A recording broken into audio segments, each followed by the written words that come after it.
Video viral করতে হলে আপনাকে কিন্তু ফেসবুকের নজরে আসতে হবে, আর নজরে আসার জন্য আপনাকে কিন্তু প্রচুর পরিমাণে কমেন্ট করতে হবে।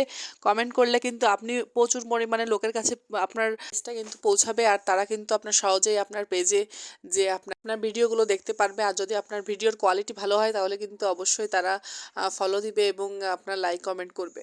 তো তার জন্য কিন্তু আসলে ভিডিওর কোয়ালিটিটা অনেক বেশি ম্যাটার করে। ভিডিওটা আপনি সবসময় চেষ্টা করবেন যে ভিডিওর কোয়ালিটিটা ভালো রাখতে, তাহলেই কিন্তু আপনার নতুন থেকেই আসলে আপনার ভিডিওটা মানুষ পছন্দ করলে কিন্তু যত মানুষ পছন্দ করবে তত ফেসবুক কিন্তু আপনার ভিডিওটাকে বেশি মানুষের কাছে পৌঁছে দিবে। তো সবসময় আসলে আমাদের মতো নতুন যারা ক্রিয়েটর তাদের কিন্তু চিন্তা করতে হবে সবসময় আসলে ফলোয়ার আর ভিড় পিছনে না দৌড়ায় আমাদের ভিডিও কোয়ালিটিটা আসলে সুন্দর করার জন্য চেষ্টা করতে হবে। সবসময় ভিডিও কোয়ালিটি যদি ভালো হয় আর আমরা যদি নিয়মিত কাজ করতে পারি তাহলে কিন্তু এমনিতেই ফেসবুক আস্তে আস্তে আপনার পেজটাকে গ্রো করা শুরু করবে।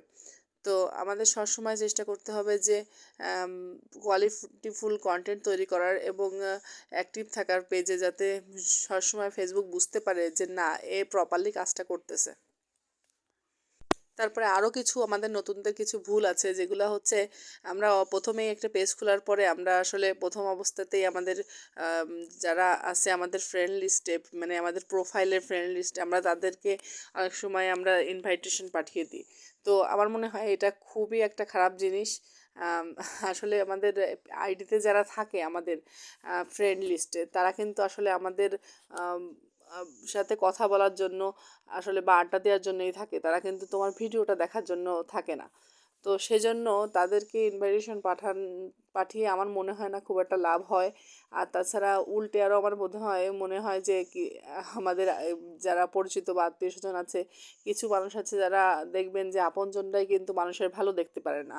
তো যখনই আপনি আপনজনদের ইনভাইটেশন পাঠাবেন বা আত্মীয় স্বজনদের বন্ধু বান্ধবদের, তখন কিন্তু যদি দেখে তারা যে আপনি কিছু একটা করার চেষ্টা করতেছেন, তারা আরও আপনাকে ডিমোটিভেশনাল কিছু কথাবার্তা বলবে, যেটা শুনলে আপনার আরও কাজের প্রতি আগ্রহ কাজ করবে না, অনাগ্রহ কাজ করবে।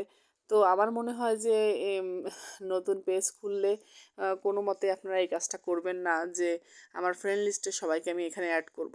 এটা করার কোনো প্রয়োজন নাই। আপনার ভিডিও যদি ভালো হয়, কোয়ালিটি ভালো হয়, তাহলে কিন্তু এমনি আস্তে আস্তে আপনার পেজে নতুন করেই সব পেজে অ্যাড হবে এবং আপনি এমনি ফলোয়ার বাড়াতে পারবেন। তো তার জন্য আপনি অ্যাক্টিভলি কাজ করলেই এটা হবে। তার জন্য আপনার ইনভাইটেশনের মাধ্যমে আপনার প্রোফাইলের লোককে এখানে ইনভাইট করে ডেকে আনার কোনো প্রয়োজন নাই, কেননা তারা আসলে খুব একটা কাজে লাগবে বলে আমার মনে হয় না।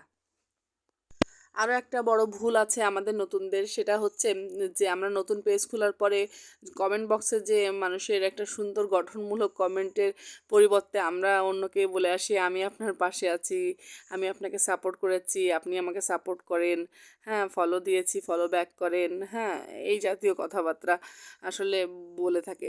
সাপোর্ট বলাটা আসলে বলা যেতে পারে কিছুটা, কিন্তু এই যে ফলো দিয়েছি, ফলো ব্যাক দেন, এই সমস্ত কথাবার্তাগুলো আসলে বলা কিন্তু খুবই ক্ষতিকারক আমাদের নতুনদের জন্য। আসলে এটা আসলে আমার নতুন পেজ হলেও আমি আসলে ফেসবুক প্ল্যাটফর্মে অনেক দিন যাবৎ অন্যদের ভিডিও দেখি, প্লাস আমি আইডিতে কিছুদিন আমি শখের বসে কাজ করছিলাম। তো মোটামুটি ওইখান থেকে আমার কিছুটা নলেজ আছে যে এই জাতীয় আসলে কথাবার্তাগুলো আসলে বললে এতে কিন্তু পেজের জন্য অনেক ক্ষতিকারক। এগুলো বলার কোনো প্রয়োজন নেই। আপনি যদি ভালো করে কাজ করেন, এমনি আপনার ভিডিওটা যদি ভালো লাগে, মানুষ এমনি আপনাকে ফলো দিবে। তো আপনার চেয়ে চিনতে আসলে এটা ফলো দেন বা ফলো দিলে আমিও দিব, এই জাতীয় কথাবার্তা প্লিজ বলবেন না। বললে কিন্তু আপনার নিজেরই পেজের খুব ক্ষতি হয়ে যাবে। তো এইসব বিষয়গুলো মাথায় রেখে আমাদের নতুনদের কাজ করে এগিয়ে যেতে হবে। সবাই ভালো থাকবেন।